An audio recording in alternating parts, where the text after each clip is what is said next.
Joy 99.7 FM. I am Kofi Hayford, and you're welcome. This is Personality Profile. It's that time of the week again, that time of the evening again on a Thursday where we come to you with Personality Profile. We spend time with some of the amazing people that we admire, who have interesting stories, inspiring stories that we try to get close to on this particular show.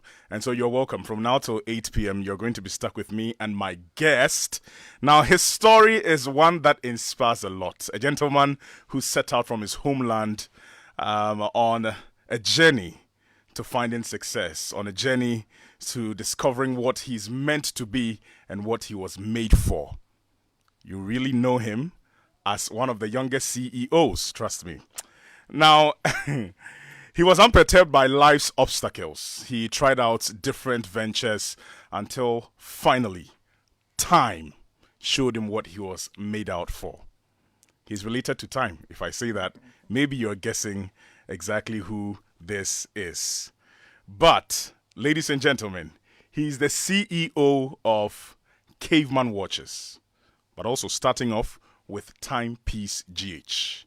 His name is Anthony Dzamefe. Oh, you got the name well. I did because of Aflao. Okay. People usually butcher my surname. They say, oh, Dzamefe. Well, Dzamefe. Hey! But yeah, you got it right. Oh, Charlie, you're welcome. Thank you, bro. How are you doing? I'm well. How are you doing? Not bad. We are managing. Yeah, anytime I see you on TV or social media, there's one song that always rings in mind. I don't know if you're a Money fan or a Sack fan. Both. Both? Yeah. Okay. So one song that always rings in my mind when I see you is Time No Day, looking at me like as if you know that song, right? Yeah. And I know it's just because you are maybe synonymous with time, if that's anything to say. Yeah, but you're welcome. Thank you so much for honoring our invitation. I mean, you're one of the youngest CEOs in Ghana and maybe around the world. How does that make you feel? Having a lot of young folks looking up to you. It just makes me realize that I have a long way to go. I mean, yeah, I have a long way to go. It's been a very short journey so far. So I'm somebody who doesn't get too impressed with, things that happen in a short while. I think longevity is the right factor to use to determine if I'm doing well or not. Right. So it's kind of too early to conclude that I'm doing well. So I do have a long way to go. But don't you think you've been doing well? I mean, for example, I looked at your CV and you have been awarded or recognized nothing less than 8 times, I think, when it comes to, youth categories in award schemes. Yeah, in a short while, that's a lot. Honestly, we've done a lot in a short time. So yes, I am doing well. The beginning of it, I've started well. Let me put it that way. Okay, I think I agree with you. Yeah, I've started well because, like I mentioned, we've seen a lot of great things happen and don't last for too long. So if I'm able to pass that test of time, then I can confidently say that I've done well. But now the beginning is good. God has been great. We're still pushing. Right.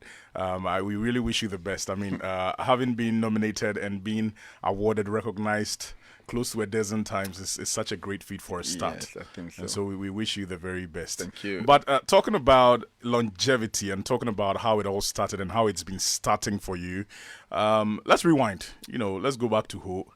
I'm sure that is where everything started. Yeah. How was your childhood? How did you grow up? I grew up as the third of 4 guys.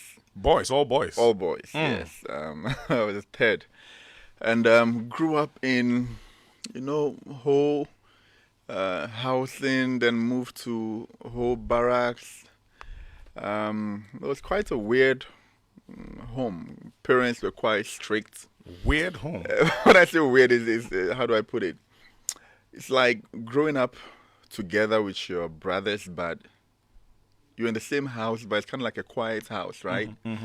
unlike how you find some people and their brothers just sitting down to talk and chat about things. Right. You could come to my house and then the house is quiet. Like everybody's inside their rooms, you know. Was it something that, as a result of how your parents treated you or something? No, I think, we moved from different homes along the line in Ho. Mm-hmm. There was one place that we lived that myself and all my brothers, we shared the same room, Okay. right? So then, we interacted with each other a lot. But Okay. when we moved from that house and went to a bigger house that everybody had their own rooms, Mm-hmm. then we all kind of like just vanished into our rooms, probably Oh, I see that. enjoying that personal space for the first time. And we probably just grew up into that. And how old were you around this time when you started, enjoying your space Probably in your own? 12, 13. Yeah. So it was quite a quiet house, strict parents. All I did was play basketball with my friends. I was the type who was never allowed to go out partying or doing anything. So Not even for birthday parties? no. There was Really? no such thing. Okay, so no, wait, let me get it. Which of them was really strict? Is it your mom or your dad or both? Both. But the weird thing is that my dad used to travel around a lot. Okay. So my mom did all the 24-hour, raising of the kids. My dad would travel and come back and leave and come back and leave. So it was like we grew up for our mom the most, So yeah, my dad, funny. So if we do something wrong, right, he was the kind of person who wouldn't come straight at you, but then he'll go to our mom. Dad, how are you raising the children? How are you raising the children? Mama has to take all the blame. Yeah, it was not cool, but it was like that. So I grew up in Ho, just played basketball. I was in Mauli school. I was in Mauli Primary, then Mauli GSS. And then I moved to St. Paul's, or Spaco, in the Volta region. Let's slow it down. So you are at Mauli Primary. Primary and then GSS. Okay. Can you share with us some of the the fondest memories while you were in basic school? While I was in basic school, I was always falling in trouble. I was one of those stubborn students. So even in primary? Yeah, even in primary. Well, not in primary, GSS. Okay, in GSS. It started from GSS. I think it was there all along, but GSS was when the stubbornness was poking its ugly head the most. Always doing some punishments, being lashed by teachers here and there. I was that student who would always be very opinionated, challenge a teacher, challenge this headmaster, all these things. So it was quite chaotic. Have you met any of your former teachers or headmaster? I mean, I'm sure they must feel proud. I'm sure they do. I don't remember coming across any one of them recently, but I'm sure they do. I see. So from Mauli JHS, then you went to St. Paul's. Yeah. I see. So I went to St. Paul's. What did you study? I studied science in St. Paul's. I was doing chemistry, biology, physics, elective maths. Pure science student. Truth be told, I didn't know how I ended up reading science. When I was in GSS, I used to draw a lot. I was very good with drawing.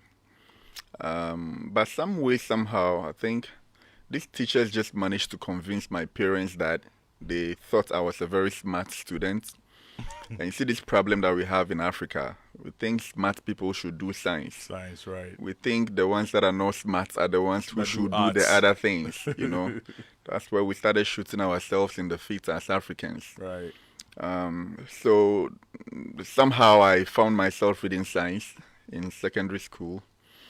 It was, at the final year that I started having a change in mind. Wow. And I wanted to change the science and read business. In your final year? Yeah, final year. So I actually wrote my science exams.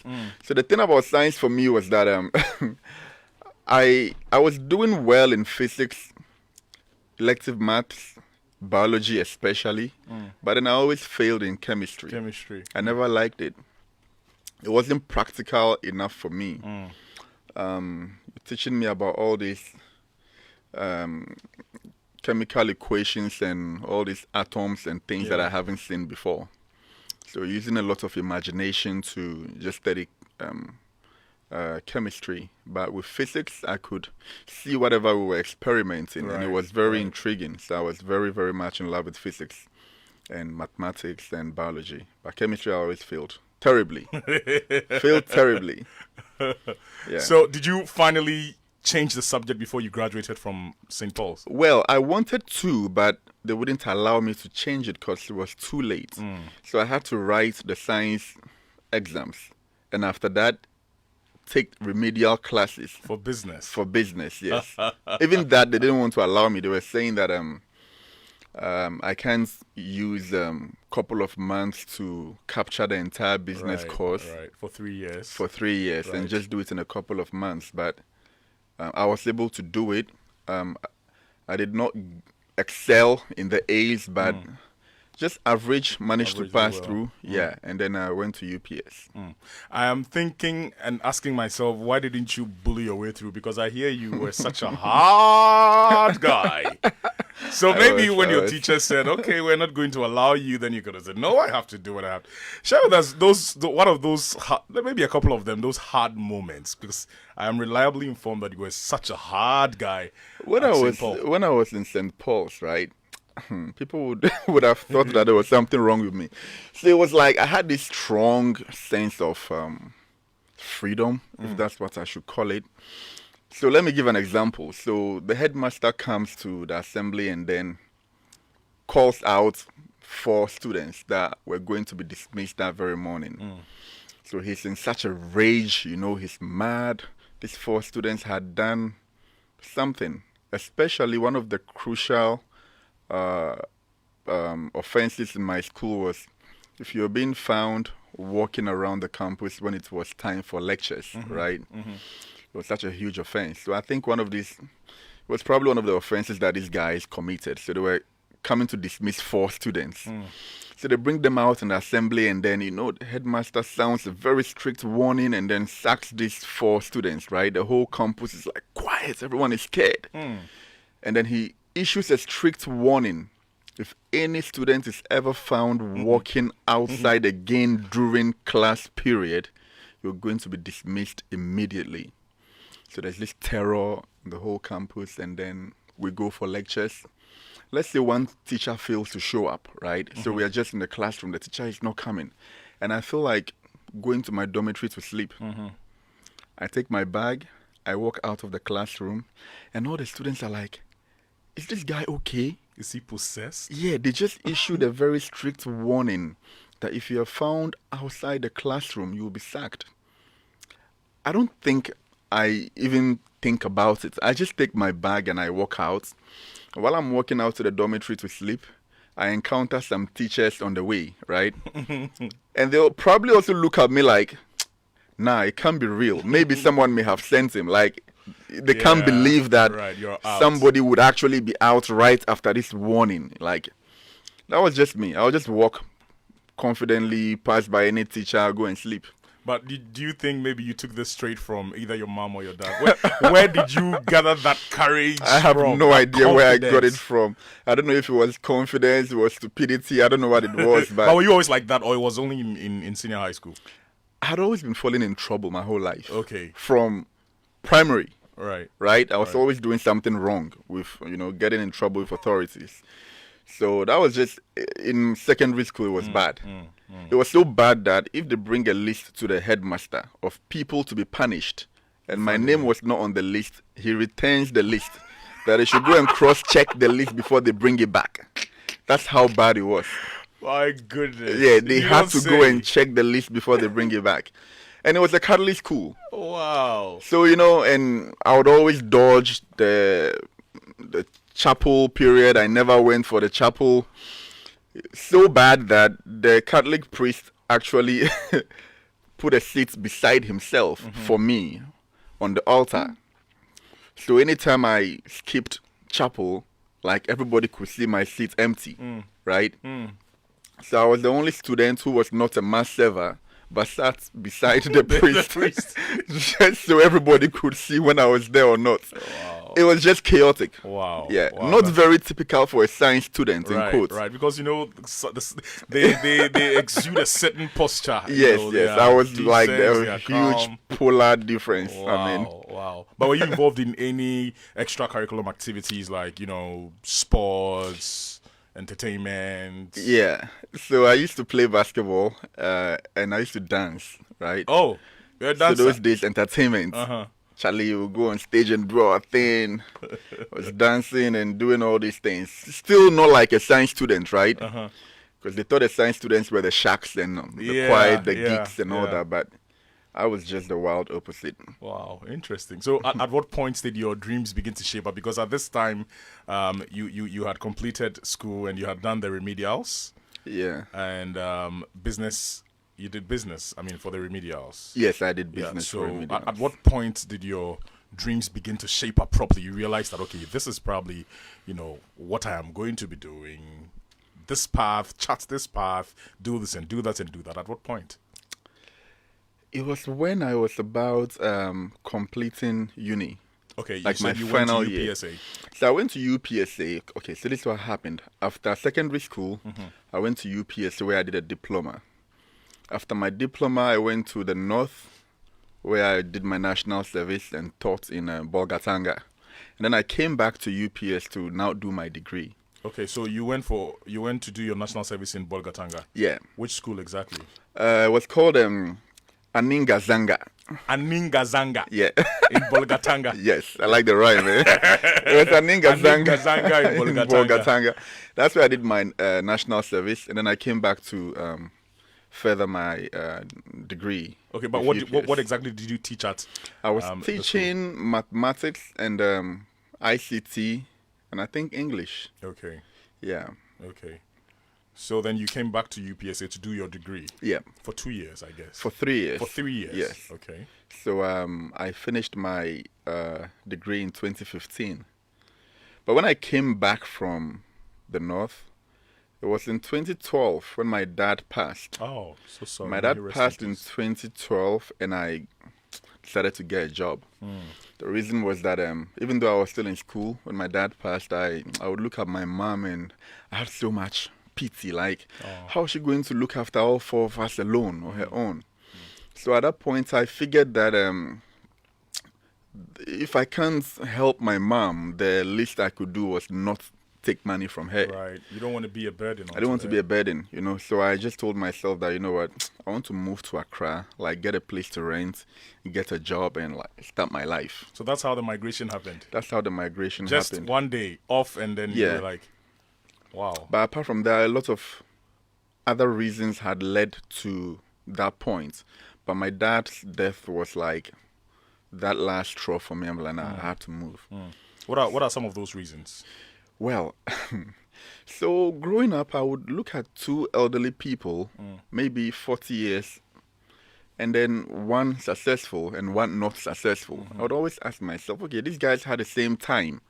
What was the difference? Why were some people successful and some were not? Right. I just figured that maybe some of them may have wasted time.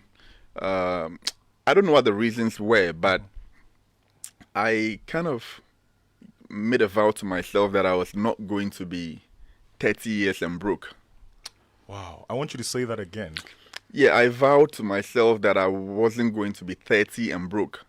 Wow. Not entirely rich, but just financially stable. Okay. By 30, yeah. That was the target I had for myself when I was probably 21 or 20.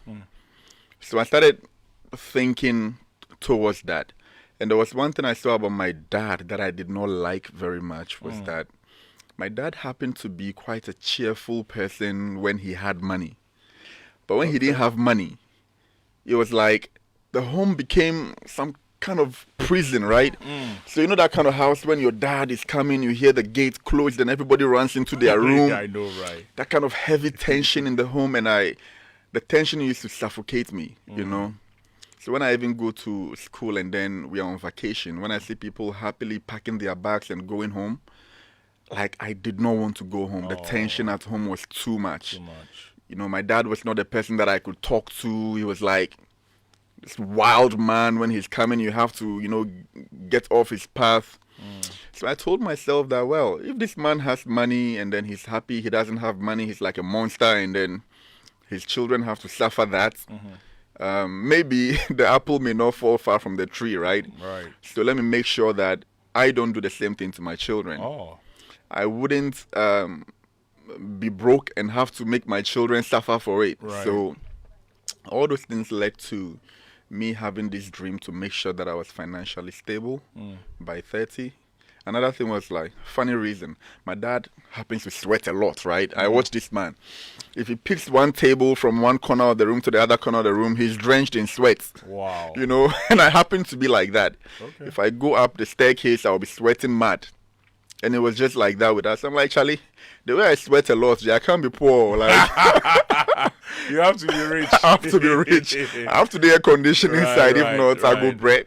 Right. But I was just like on the funny side of it. But it was actually a reason, you know. So you have to know how your body is. And Charlie, so all those were the things that led to it. So around this time, how old were you? When I moved? Yes.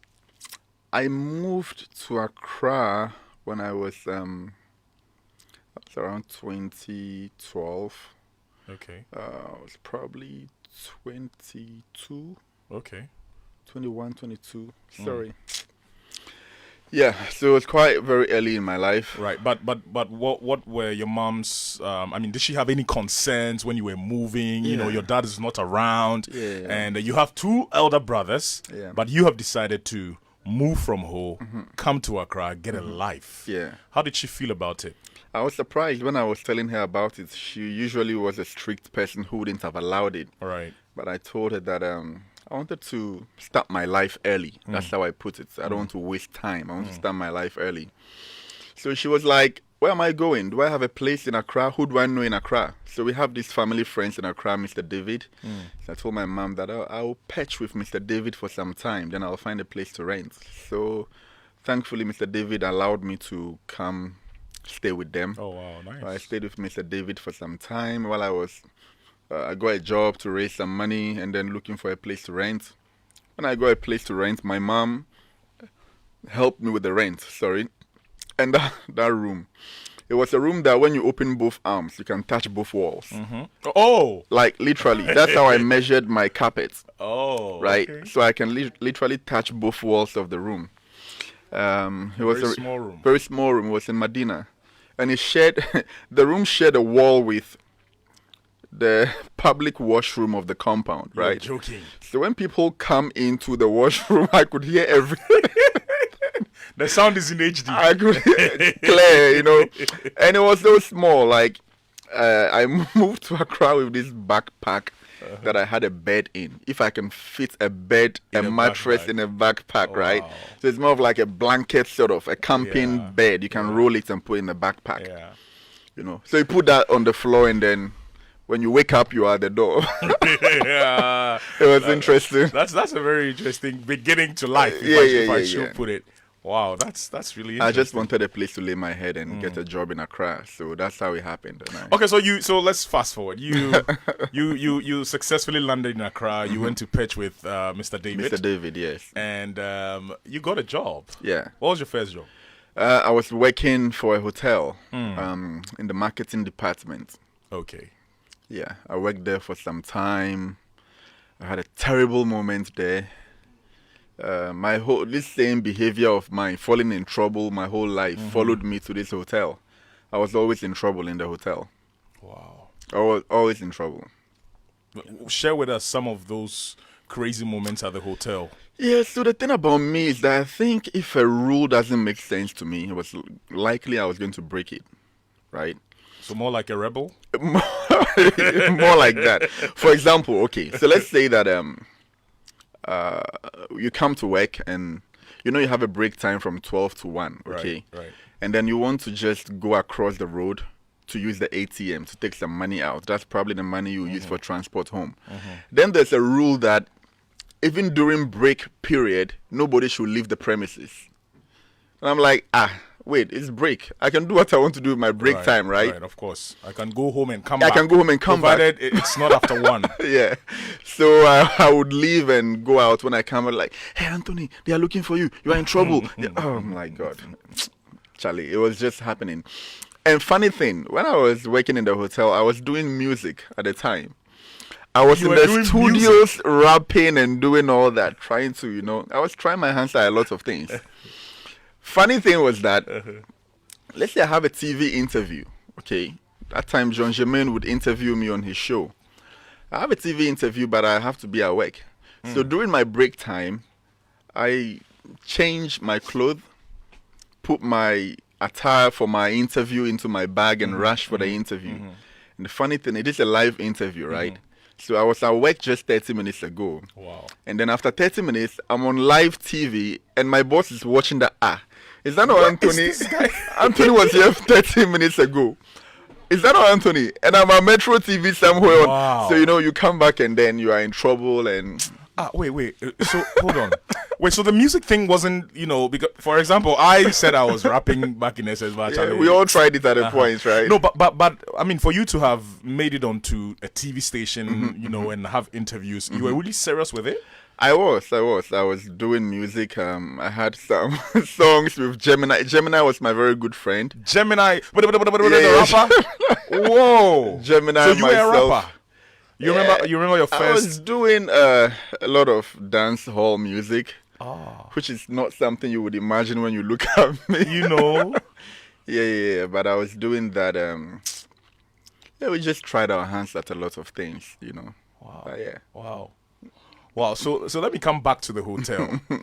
So what finally, break the camel's back that led to your exit from the hotel? I was moved to the airport. Okay, this is how it happened. So I realized that, when I was going to the hotel, I had a lot of confidence in myself that I was a very multi-talented guy. I could do a lot of things. But then getting them, I felt like my creativity was suppressed. Because let's say we are in a meeting and then I bring an idea up and then everybody would just laugh, Yeah. As if they just heard the most stupid thing ever. Right. So I started holding back on my ideas because they would always ridicule when I brought ideas up. So I started thinking that, wait, if all these people laugh at my ideas all the time, maybe I was not as smart as I thought I was. And that was a very dangerous thing because I legitimately started believing that I was not as smart as I thought. So I called back into my shell at meetings. I never spoke. I became very quiet. People be like, Anthony, are you okay? It's like I just wanted to get out of everybody's way. I never spoke. And at that time, I was beginning to question whether I was really ready to work or whether I was just there because my dad had passed and I had to do something. I didn't feel like I was ready to work, There were times that I would just leave the office, go into the washroom and cry my eyes and clean my eyes and come back to sit down. It was just very hard for me, Nothing was in order for me, So I couldn't blame my employers very much because I don't think I had my stuff together mentally, emotionally, and all that. So I was struggling at the hotel. Then they strategically moved me from the office to the airport. And the way they did it was very interesting. So one day, the general manager calls me and says that, Anthony, I see that you're a very friendly person. We have a lounge at the airport. When guests arrive, we want you to be the one to start that lounge department where you receive the guests, they get comfortable, and then the drivers will come and pick them to the hotel. Right. But you are a friendly guy, people love you, so we want you to be the one to start that department. My office was a very hostile place for me. So anything that was going to take me out of the office, I didn't think twice about it. Wow. I said, yeah, boss, I'll take it. Because at my office, it was very bad. But were you confident? Because from what I'm gathering, people laughing at you, teasing you and just throwing all your ideas into the bin or tossing them into the bin when you brought them at meetings. I mean, didn't it affect your confidence as a man? It did affect my belief that I was a creative person. Okay. So any job that was going to take me out of the office, I didn't think creativity was going to be required so much to just man the lounge, right? Right. Because the office was very hard for me, Like, for example, I could be walking into the office and hear people talking, laughing, and giggling. The moment I enter the office, then they're all quiet. You know, you know how you would feel. Yeah, like they've been talking about you. Yeah, and then when you leave, you see somebody peep behind you, and then the door closes again, and then you start hearing voices. It's like, it was just very heavy for me, you know. So when I got the chance to leave the office and do something at the airport, I just took it. I went back to the office and my boss asked me, what did the general manager say? And I told her. She said, would you go? And I said, yes, I would go. Following morning, I hadn't even left the office yet. My replacement was standing beside me. Oh, you don't say. My replacement was standing right beside me. I was like, in my mind, I was like, oh, wow, that was quick. But it was the same company? Same company. Wow. So this is what happened. They now assigned, my boss assigned the assistant manager, William, to take me to the airport to settle in at the airport, at the lounge, right? I get to the airport with William, and William is now asking the airport authorities how they can find a place for me to put a chair and a table anywhere around the airport. And then the authorities mentioned some amount that this was how much it would cost for them to put a table and a chair anywhere for me. And William, I was like, what's happening here? So we came out of the office and William said, hey, Anthony, you know, the airport says that we have to pay this amount of money before you can sit in. What do you mean sit anywhere? GM said there was a lounge here. That's what GM told me, that we have a lounge. They just wanted me. They said, oh, the lounge there, we are now thinking about it. Oh. Wow. So this money the airport people want us to pay, the hotel will not pay this amount. And your place in the office too, someone has taken it already. Wow. I'm like, wait, what are you telling me? What should I do? Long story short, William says that, well, you know, just come and start working at the airport. We'll figure something out for you. Working where? As what? How? Where? Wow. So I go to the hotel. Wow. They give me the list, the manifest, the list of guests that they are expecting, and then they add a placard. So you go to the airport, you go to the arrival hall, and when you hear the flight land, you stand and hold a placard above your head. I know that. You know that job, right? I do. So that's what I was doing. And I was there for a year. Hey! When you thought you were going to be in the lounge. Yes, I'm ACB inside. Okay, so right after that, after doing that for a year, what next did you get into? So I was doing that for a year. That was where I resigned. Okay. You know, I was there for 1 year, and then, you know, I was just thinking, like, for some strange reason, okay, one day I was going to work and I bought a book called Business Secrets from the Bible. Out of curiosity, I just bought the book. So while I sat at the airport waiting for the flights to arrive, and I was just flipping through this book and reading, I started having this urge to, like, it was like I felt the confidence that I had lost in myself just coming back somehow. By reading the book? Yeah, just by reading the book. I was getting ideas. I was writing things down on the pages. Then for one brief moment, I told myself, you know what? My whole life I had failed in the corporate setting. From school, primary, JSS, anywhere there were rigid structures, I failed. Up to the hotel. Then I started having different thoughts that no, maybe I am not the problem. Maybe I was trying to fit into environments that were not meant for me. For you, right. So for the last time, I'm going to revive my confidence in myself, and I'll give life a try, but at my own terms. So I was going to resign and try my own thing. And if I fail at that, then I know I'm terrible. Then you know you're a failure. Then I know I'm a failure. So I'll try one last time, but on my own terms.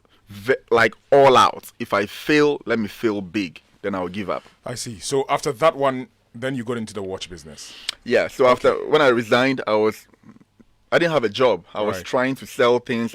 I'll come to Circle and buy suits to go and sell to people to make some money. Yeah.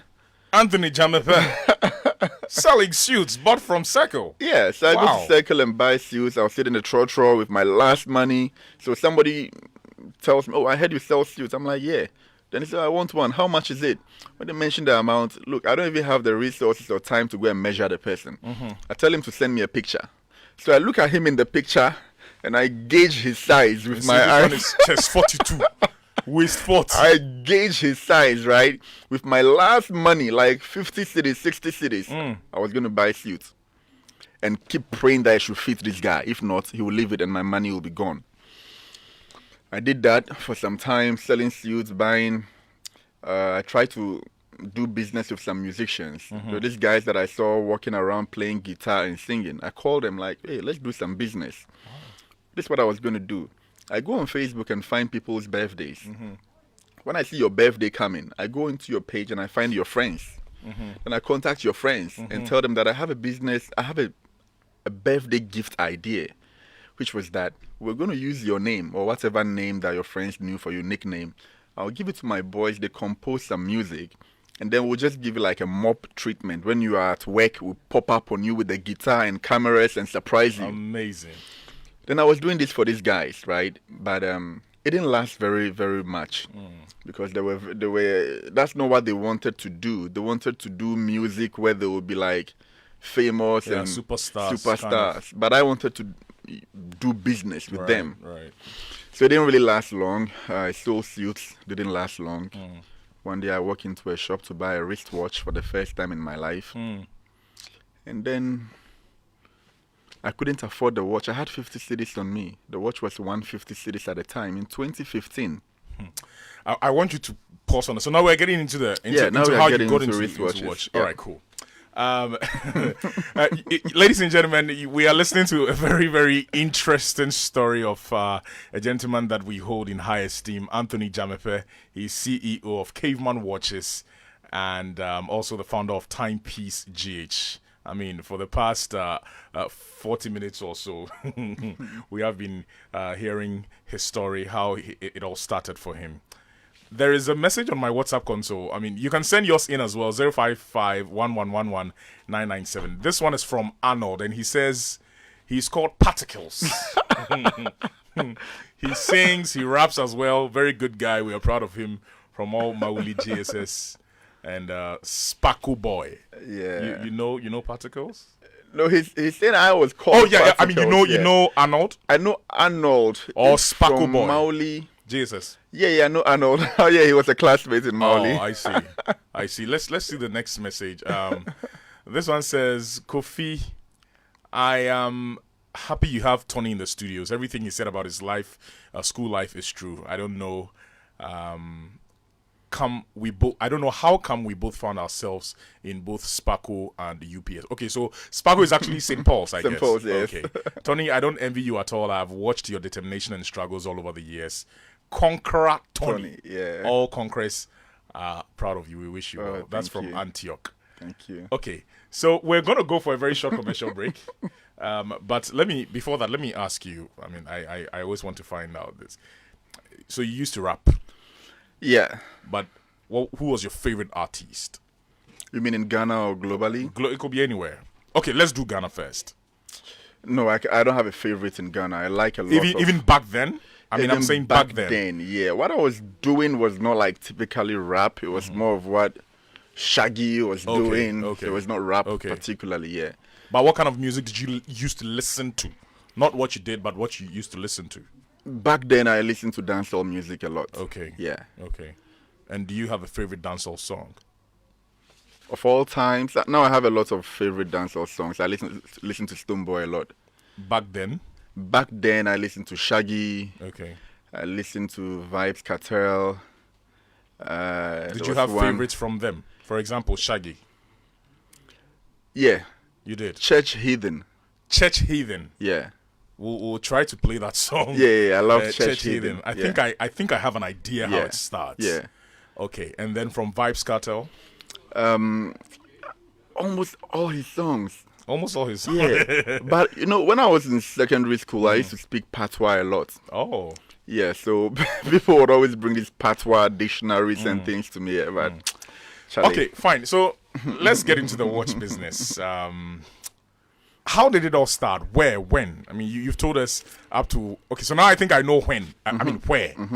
The watch shop. where you couldn't afford a 150 Ghana cedis watch. What happened after? So I left and then I went on the internet and saw somebody selling a watch for 50 cedis on one of those websites, Kemu.com or something. I called this guy over and I buy the watch. 50 cedis watch. I put the watch on my wrist and took a picture.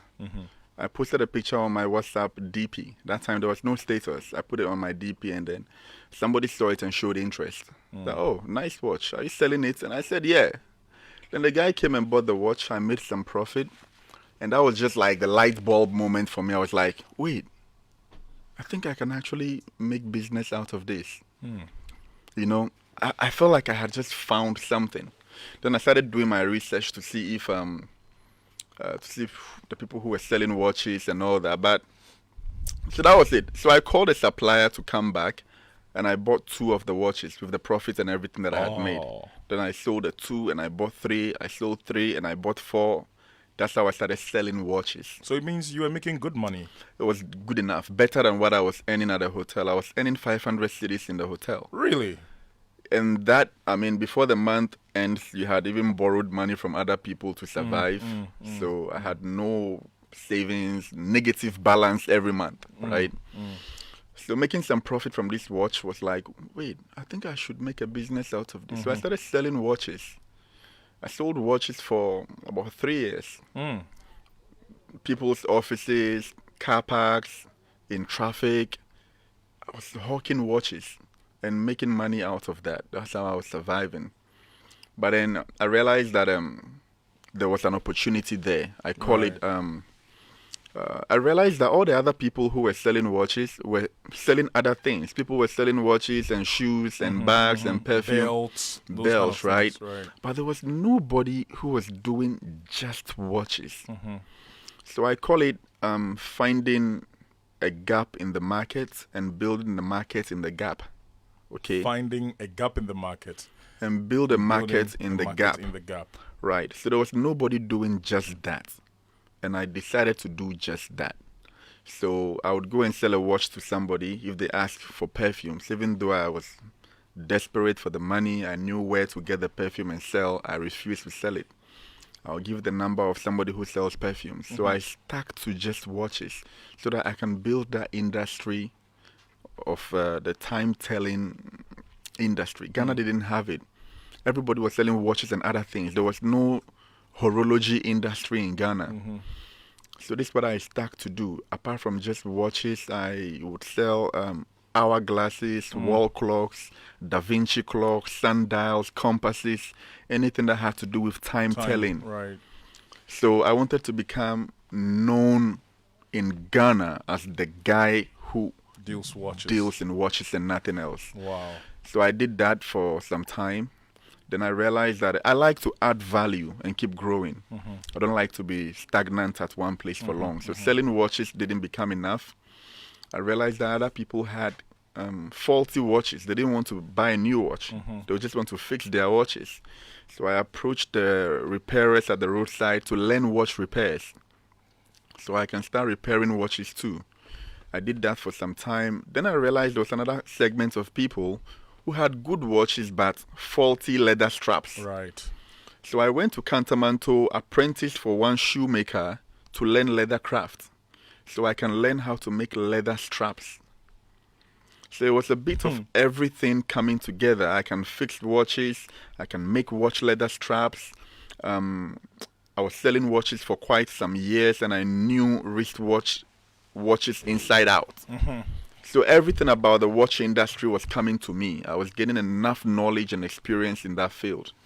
I could see somebody's watch from a mile away and tell you what watch you're wearing, what it's made out of. I became obsessed with watches. I became obsessed with it so bad. So that's how come you found Timepiece GH? Yeah, so the wristwatch selling and repair business was called Timepiece GH. Okay, and at what point did you start Caveman? 2018. Making your own watches. Yeah, so that's just me. I mean, when I am doing something well, I want to push for the next level. So in which year? 2018. 2018. Yes, I started selling watches generally in 2015. Okay. So 3 years after doing that, I was like, I knew so much about watches. The obsession was really wild. And I was thinking, how come all these watches that I'm selling are imported brands? So I started looking out for African watch brands and couldn't find any. It was really wild to me, like the whole of Africa. Like, how come? Because these people who taught me watch repairs, they're like veteran watch repairers. They know watches inside out. How come no one had attempted to make one? Right. And my curiosity that led me into trouble my whole life came to play here. That curiosity led me to, want to find out why. Was it so difficult? So I started taking faulty watches, take their components out to form a new watch. And it was working. I'm like, wait, why don't I just make a new watch and put my name on it? Wait, so you're saying that you started picking components of other watches to make your own watch? Yes. How do you learn how to make watches? Through the watch repairs that I was learning. Wow. So that's how I am. I used to get in trouble for damaging things, right? So I'm breaking watches apart and learning what's inside, reverse engineering.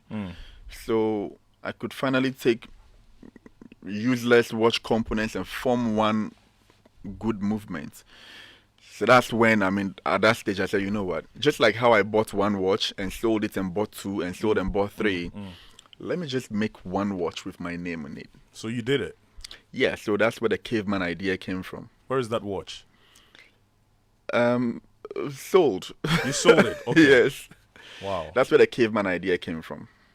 Wow. And here we are today. But weren't you scared going into entrepreneurship? Because, in Ghana, entrepreneurship is something else. Because now I'm even asking myself, well, yes, you had some money. You used it to make your first watch. But how did you come about, raising funds to start Caveman as a company? Okay, you used the word that I like very much. You asked if I wasn't scared, right? Right. Let me take you back a little. The day I resigned from the airport or the hotel job, I did a lot of soul searching. Well, that's what I like to call it. One day I just went to the beach, I took a pen and paper, and I'm like, I've been suffering so much. Everywhere I work, chaos everywhere. Let me find out what is happening. Why? So I took a whole day and started writing my attributes, the things that I know about myself. I was a risk taker, I was daring, I was curious, I was stubborn and all that. That was leading me in trouble. I wrote all of them down. Then I started to redefine them. That, the stubbornness, I now redefined it as resilience, all these things. When I finished, I said, no, let me now find a career that these attributes will be a positive in. Whoa. And I was like, wait, these things that I have written down, they all happen to coincidentally be attributes of a good entrepreneur. Okay. Right. So you're talking about wasn't I scared? See the example I gave you. When everybody was scared because the headmaster came to issue a warning, I walked out. Okay. You understand? I do. When I was in school, I would get punished for the same thing repeatedly. It was because I didn't give up. When I do something and I get punished, I'll do it again. All those attributes I was falling in trouble for, I now realized they were attributes of a successful entrepreneur. Right. Then I figured I had been doing the wrong thing. Let me now try entrepreneurship. So I wasn't scared of anything. I tell myself that all my life, falling in trouble, the hardship. Look, when my friends are sleeping comfortably, I'm uprooting tree stumps, I'm fetching firewood for the pantry. I was always doing punishments. Right. So I was telling myself that, look, this was all preparing me for the so-called difficulty they say entrepreneurship has. Right. So when I face challenges now, I laugh. I'm like, you don't know what I've been through. You've been through a lot. You've been through a lot. So I feel like my whole life had prepared me for this. I see. Every part of my life. I'm going to ask you, what advice you would give to entrepreneurs. But there is always one thing that I've always wanted to find out. The name Caveman, I mean, how did it come about? What informed the name of Caveman? Okay, so the intention is to build a brand that would incorporate the element of handcraft. Like how the cavemen built everything with hand, which happened to be very durable things. take something like the pyramids of Giza, for example, and up till now, archaeologists cannot figure out how those people with no technology built such a complex structure that was right in line with some coordinates of stars in the universe. And that time they had no telescopes and things to to know the things we know now. Right. So there's a huge mystery about things like the pyramids. So I had this interest in how these people created things, and this happened to be very durable things till now. So I was going to build a brand that would incorporate the values of handcraft, durability, the ingenuity of how the cavemen created things. And the tagline for the brand is "Be Remembered." And the whole idea is that we, the beginners of the brand, will become the ones to be remembered as the ones who started it. I see. And there would be watches that, I like that whole grandfather watch idea. We could say that, oh, this watch was passed down to me by my grandfather's grandfather. Right. So the person who passed it down will be the caveman who will be remembered. I see. Yeah. What's that one advice that you would give to young entrepreneurs, those who look up to you and those who do not look up to you? I mean, all round. Yeah, it should be that we should be bold enough to accept our differences. I do not believe that a one-cap-fits-all situation happens with people. We all have different strengths, different attributes. So instead of trying to mold ourselves to be something else, how about we embrace who we really are and be bold enough to find careers that would accept our strengths, just like I did. You know, so that's an advice I would want to give people. If you find yourself in an environment where you are suffering, you can't fit in, probably just take a step back and look at yourself, identify what your strengths are, and if there is no career already there to support what you're good at, you can create one yourself. Create one yourself. Yeah. Very interesting. Before you go, I want to find out how and who made the decision to settle on Fred Amugi as the brand ambassador for Caveman. I mean, I know it was all over the news. It was on social media. He wanted to, have his face on a billboard. Yeah. Why did you settle on him? I think it was just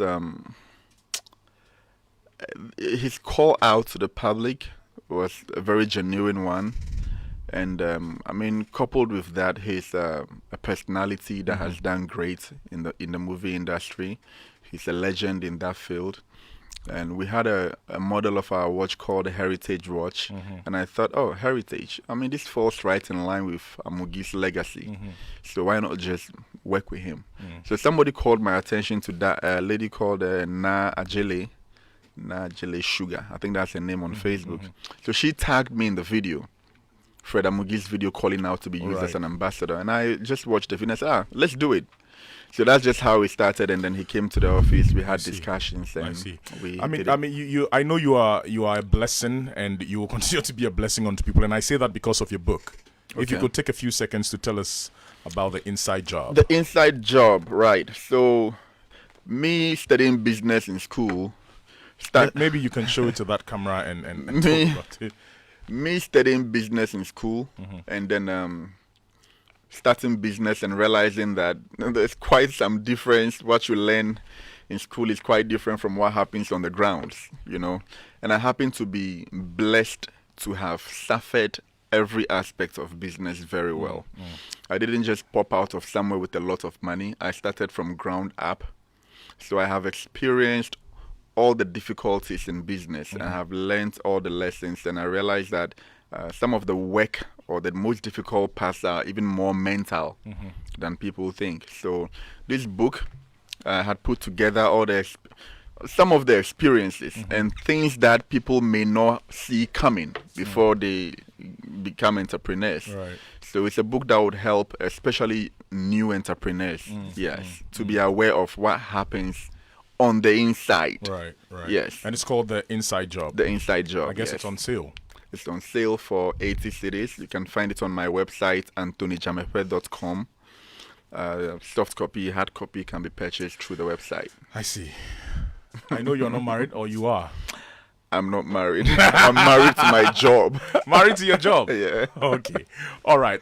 Look, thank you very, very much. I mean, your final words, just in 10 seconds. I would want to thank you for giving me the platform to share my story. It may inspire somebody, motivate somebody to also do great. Just to encourage the youth generally. We have social media. We can put our minds to anything, learn, succeed at it. Get a mentor to help you in your field to learn things and grow quicker. And then we should support each other most importantly. Right. That unity should be among entrepreneurs. We partner, push each other's brands. And Africa is capable of a lot of great things and we can do it. Thank you very much for coming, Anthony. It's been a pleasure having you. Thank you for having me. Hopefully we'll link up very soon. Thank you very much. Ladies and gentlemen, you have been listening to Personality Profile with me, Kofi Hayford, and I've been hanging out with Anthony Dzamefe, who is CEO of CavemanWatches and the founder of Timepiece. Make sure you go onto our Facebook and YouTube to catch this interview once again, or maybe twice, or maybe thrice, and share the good news. The news is up next, and then right after that, you have Uncle Billy. Thanks to my production team for this amazing production. Have a good night.